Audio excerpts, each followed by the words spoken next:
Alright, so fiscal policy.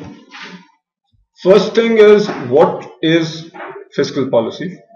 Fiscal policy is the government's use of spending and taxation to meet macroeconomic goals such as full employment, sustained economic growth, and price level stability. What exactly does the use of spending mean? What is spending? This is where the government spends money on infrastructure projects or on defense or building highways or whatever. So any projects on which the government is spending money, even projects like healthcare in the US, Medicaid, all these are examples of spending where the government is spending money. And the choice, very broadly speaking, a government has two sorts of options. One option is to spend a lot on social service, which in the US, very broadly speaking, there are two political parties. So the Labour Party would be a party that traditionally is more inclined to higher government spending. The other political party, the Republicans, by and large, are more inclined to less spending. And that actually is a major debate that's going on in the current US financial circles. But that's spending. The other fiscal policy related discussion is on taxation. So how much should the government tax? So if the spending is high, then the taxation also has to be high. And again, Democrats in general tend to prefer higher taxes and higher spending. Republicans tend to prefer lower taxes and lower spending. The thing that, so both those go hand in hand. You can have high tax and high spend. You can have low tax and low spend. And a complete recipe for disaster is high spend and low tax. Okay, which might be a shade familiar. Alright. So that's what fiscal policy is. Decisions on taxation and decisions on spending. Fiscal policy impacts employment, potential GDP, and aggregate supply. Just intuitively, how do you think your decisions on fiscal policy impact employment? And the answer is straightforward. Just to take an extreme case, if the government taxes very heavily, what do you think businesses will do? Decrease production. Yeah, so they'll decrease production. If they decrease production, what will happen to employment? Employment goes down and so on. So clearly taxation has an impact on employment. What about spending? If the government spends a lot on, say, infrastructure projects, so then what will that do to employment? That will bump up employment. So when employment changes, does the output of a country, the GDP, does that change? Right. So if the output changes, then the aggregate supply changes. So the point is that fiscal policy decisions impact employment and hence impact the output of a nation. People who believe that these effects that we just talked about are supply side effects, because decisions on taxes and decisions on spending impact the total supply of a nation, the output of a nation, how much a nation can supply. So these are supply side effects, and the people who believe that these effects are very strong are referred to as supply siders. Just terminology. Okay, now let's get into some detail. We are going to do an economic analysis using aggregate demand, aggregate supply, and we will look at the effect of income tax on aggregate supply. We have already talked about the intuition that, and very often I would like you to be able to both have the intuition and be able to explain a concept using graphs. The intuition is that higher taxes will result in lower employment and hence lower output. Let's just look at that through graphs now. On the left, you see a graph that shows your real wage rate versus the quantity of labor. The two lines that you see here, this is labor supply, upward sloping as you would expect, higher the wage, higher the supply, and the downward sloping is labor demand. If the wage rate is high, then the demand for labor is low. If there is a high income tax on the workers, what will happen? If there is a high tax, let's say we are all the labor supply, so we are the people who are providing our services. Let's say that at a labor supply of say 100 million units, the real wage is whatever, $5 an hour or something like that. If there is a huge tax on us, then what will happen to the labor supply? The labor supply will shift to the left. Alright, the way you can think of it is, if this is the amount from here to here that goes in taxes, then for the same amount of labor, 100, if this amount T is the tax that is imposed on us, we would say that we need to be paid 5 plus, let's say this tax is 1. So 5 plus 1. Why are we saying we need to be paid 5 plus 1? Because 1 then is going to go away to the government anyway as taxes. So the simple way to look at it is, when there is a tax of say 1 unit, the labor supply curve will shift up by 1 unit. So labor supply, we went from labor supply 0 to labor supply 1 when there is tax. What happened to the total quantity of labor? So before any taxes, this point A was your equilibrium point at a quantity of 100 million units of labor and at a wage rate of 5. When the labor supply shifted to the left, what happened to the equilibrium quantity of labor? It went from 100 down to 90. So that's on the left. Notice that the amount of labor went down, which is expected. As we talked earlier, intuitively, when there are high taxes, then the quantity of labor will go down. On the right, you see what's called a production function. So what's this production function? On the x-axis, again, we have the quantity of labor, and on the y-axis, we have our real GDP. So this is our output. Notice the diminishing returns. What is this curve telling us? This is saying that as we increase labor, so as labor goes up, the quantity of real GDP or the output of the nation goes up. Is that expected?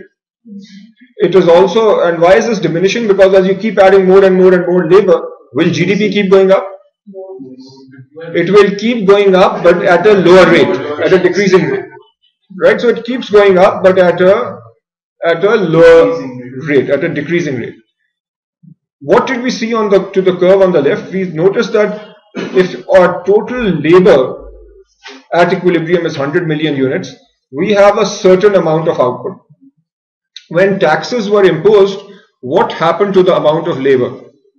It decreased from 100 down to 90. So what's going to happen to our output?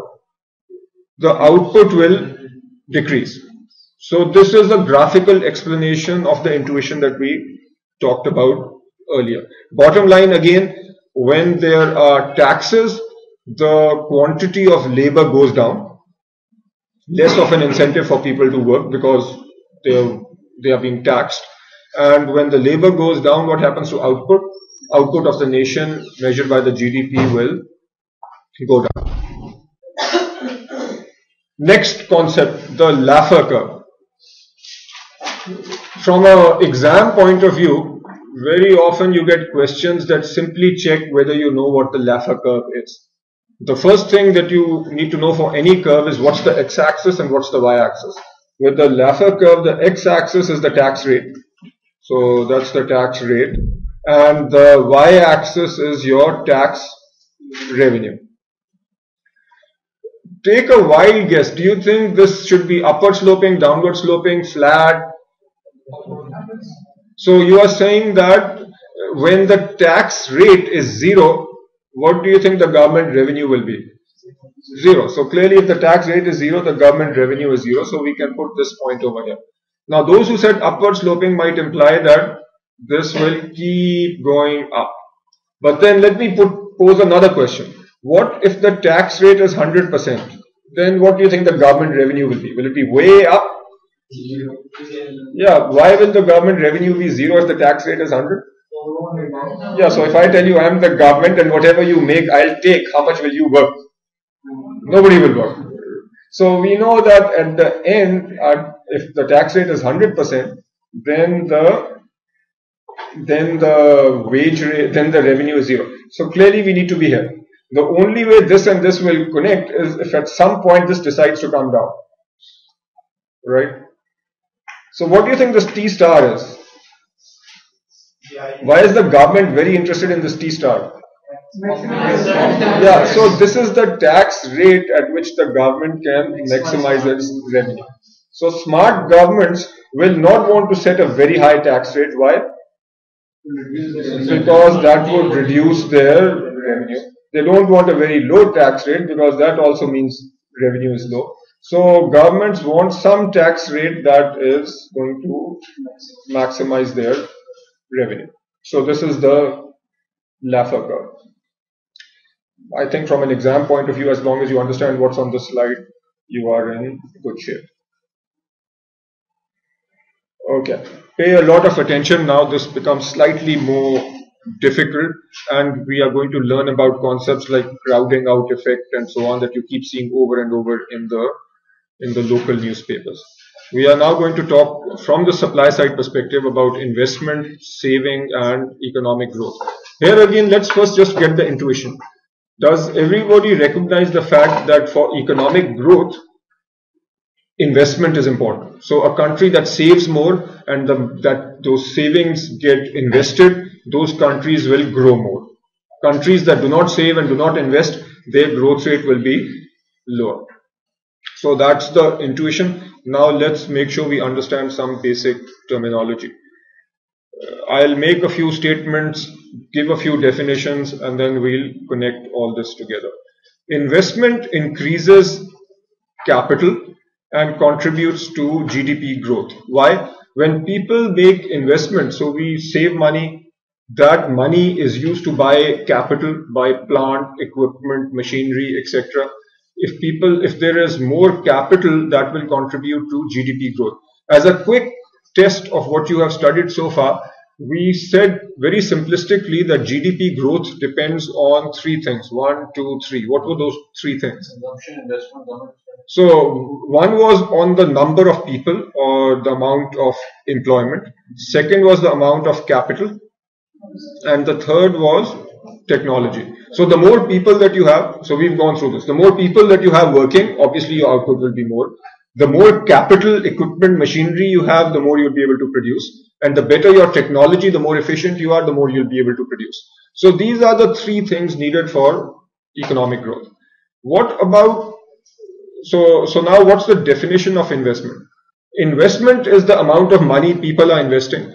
Very broadly speaking, the money that is invested can come from two sources.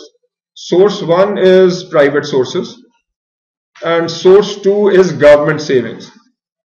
Slightly hard to conceptualize this, but if the taxation is greater than the government spending, that means the government is actually saving. And if the government is saving, that money becomes available for investment. As far as we are concerned, from an exam perspective, we need to know that investment can either come from private sources or government sources. Then within private sources, there again is a bifurcation. So there are two kinds of private sources. One is national saving and the other is borrowing from foreigners. What is national saving? National saving is where individuals like us put our money in savings accounts or invest our money in Engro Rupaya bond or Engro foods or things like that. That's an example of our national saving. National saving means individuals, private people in the nation save. Versus for some reason, Americans and Europeans decide to invest in Pakistan. That is borrowings from foreigners. So where foreigners are putting money into our country or investing in our country. So the FDI, FBI, etc. would fall into borrowing from foreigners, very simplistically put. Okay, so everybody gets that. We say that investment is equal to private sources plus government sources, and then private sources would be national savings, which is individuals, and money from foreigners. Okay. So now next related point, fiscal policy influences investment and savings in two ways. What we are going to look at here is we've defined what investment is, what savings are, and what we are, do you think the sort of fiscal policy that a government has, do you think that has an impact on investment? That's the question. The answer is yes, and let's get a little deeper. When there are taxes, taxes affect incentive to save and change the supply of loanable funds. If the government taxes are, let's say that we as individuals invest in stocks, bonds, etc. If the government imposes very high taxes on our capital gains or on our dividend income or on our coupon income from bonds, if those taxes are very high, those taxes are also called income taxes. If those taxes are high, what happens to our incentive to invest? It becomes less. What will that do to investments and savings? Decline. Okay, so the intuition there is that clearly the taxation policy, which is part of fiscal policy, impacts our decisions to save money and invest. The second point is the government saving is a supply of loanable funds. What does this mean? That if the government is saving money, how does the government save money? When taxes are greater than spending. So if the government is saving money, does that money become available for investment? Yeah, so that will increase investment. On the other hand, the much more familiar situation is where the government actually has a deficit. What does a deficit mean? The government is spending more than it is earning. What will that do to the supply of funds? That will decrease. Now we are going to get into those details. So fiscal policy is effect of taxes, among other things. So what's the effect of tax on capital income? The scenario here is this. Imagine that you are investors who like to put your money in stocks and bonds in your country. And this is the supply of loanable funds. So SLF, supply of loanable funds. This is the money that you would be willing to supply in terms of supplying your money to buy stocks, bonds in your country. If the return, the real interest rate you can think of as the return that you are getting. If you are getting high real returns, very briefly, I'll just a side comment. Does everybody know what real interest versus nominal interest means? So I'll put this down. The real rate of return is equal to the nominal rate of return minus inflation. So make sure you know this very well. It comes over and over. What do you think the real rate of return in our country is currently? So unfortunately negative. Our nominal return might be, even in the safest investments, is 12, 13, 14%. And if inflation is more than that, our real return is negative. You won't be tested on that in the exam, but you need to know this relationship. Okay, so the supply of loanable funds is a upward sloping line. Why? Because as interest rates go up, real return goes up. Would you be willing to supply more funds? So this is upward sloping. The demand for loanable funds is downward sloping. Why? Because at high rates of, if the interest rates are very high, then the demand for the funds will be low. So you have your equilibrium point here. What if there is a very high tax? So we are all individuals, we like to invest our money. When we invest our money, we get a return. Let's say that return is taxed. How do we get a return, by the way? When you invest money in stocks, bonds, how do you get a return? So those who have invested in stocks, you get a dividend. And do you know that the dividend is taxed? 10%. So there is a tax on dividends. If you invest in bonds, you get a coupon payment or interest payment. Is that taxed? That's taxed. Even if you have a capital gain, that is taxed. If the picture that you see here with point A means that there is a scenario with no taxation. If there is taxation, then what will happen? So when there is taxation, the supply for loanable funds will shift to the left. There will be less of a supply of loanable funds. Is that obvious? Why will there be less of a supply? Because now you know that if you were initially willing to make a supply of 100 million and you were expecting a certain return of say 5%, now if this area represents the tax that the government is taking away, then you would now be at this point B. So the simple intuition is when there is a high tax, the supply for loanable funds shifts to the left. If the supply for loanable funds shifts to the left, the new equilibrium point is point B. So what happens to the supply of loanable funds? that goes down. What happens to real interest rates? It goes up. Simple supply and demand. So when there are taxes, so if there is a smaller supply of loanable funds, what happens to the amount of capital that can be purchased? It is less. So now there is less funds being loaned. So less funds being loaned means less capital being purchased. If less capital is being purchased, then what impact does that have on GDP growth? It reduces the GDP growth because now less capital is available. The statement for you to memorize here on this slide is the tax on interest income weakens the incentive to save and lend. So you have higher rates, and so when there are higher rates, so our loanable funds goes down. Couple more slides and we will get into questions. This is tangential, I think you know this already. What's a balanced budget? It's a balanced budget is where tax revenue is equal to your government's outlays. Where does the revenue come from? Personal income taxes, social security taxes, corporate taxes, any other indirect taxes. So this is the total revenue. What are outlays? Any expenditure on goods and services, salaries of government employees, all government projects, plus any debt interest, so debt repayments, various expenses. So if these are equal, then what do we say we have? Then we have a balanced budget. What's a surplus? When the tax, if the tax revenue is greater than the outlay, you have a surplus, and if the tax revenue is less than the outlay, then you have a deficit. How many people know what the crowding out effect is? So we are going to just make sure everybody understands that point. So a crowding out effect, what is the relationship between government savings and crowding out effect? The picture that you look at here, on the y-axis again we have the real interest rate, and on the x-axis we have total loanable funds.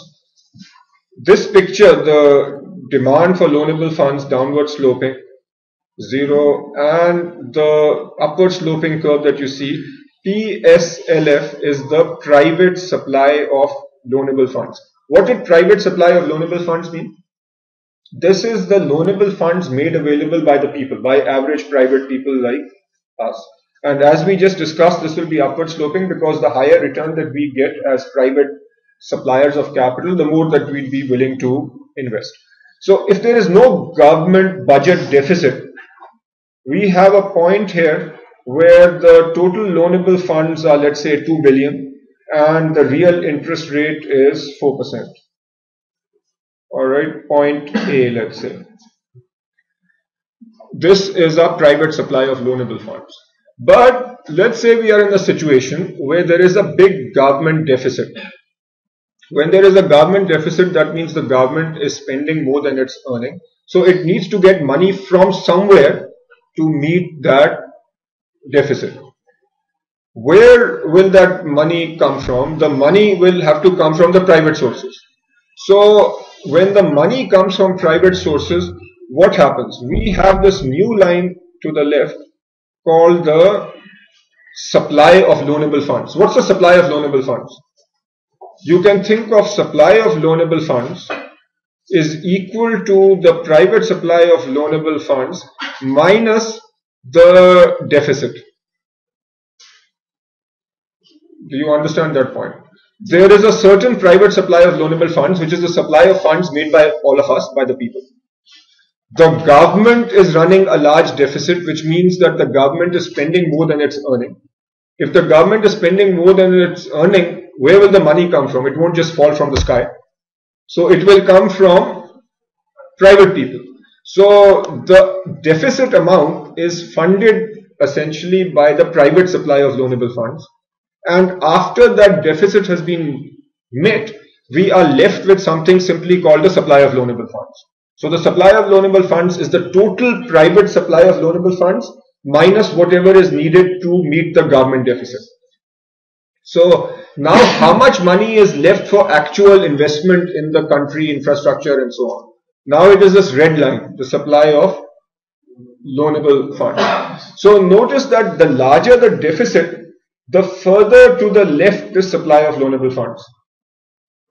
And And when you have this deficit, what did that do to the supply of loanable funds? So the amount of funds available for investment decreased from 2.2 billion to 1.8. And what happened to interest rates? Interest rates went up. Is that good for business? So now the business cost of capital is going up because interest rates are higher and the amount of loanable funds are lower. Why? Because of the government deficit. So let's get to the statements over here. I put these statements in because from an exam perspective, you won't typically see pictures, you will see these words. So what did the budget deficit do? The budget deficit raises rates, decreases investment, and increases private spending. This increases private saving, I'll get to in a second. But at least the first two statements should be clear. Budget deficit raises interest rates, went up from 4% to 5%, and decreases investment, went from 2 billion to 1.8. What is the crowding out effect? It is a decrease in investment because of a budget deficit. Did your investment go down from 2 to 1.8 because of the budget deficit? Yeah, so because of the budget deficit, the investment went down and the interest rates went up. So this whole effect is called a crowding out effect. And very often in the newspaper, you will notice these terms that the budget deficit basically crowds out private investment. So money from us, from the private individuals that should go into investments. Literally, you notice this at banks also. Banks, rather than lending money to businesses, where is that money going? That's going to the government. Government is borrowing from us.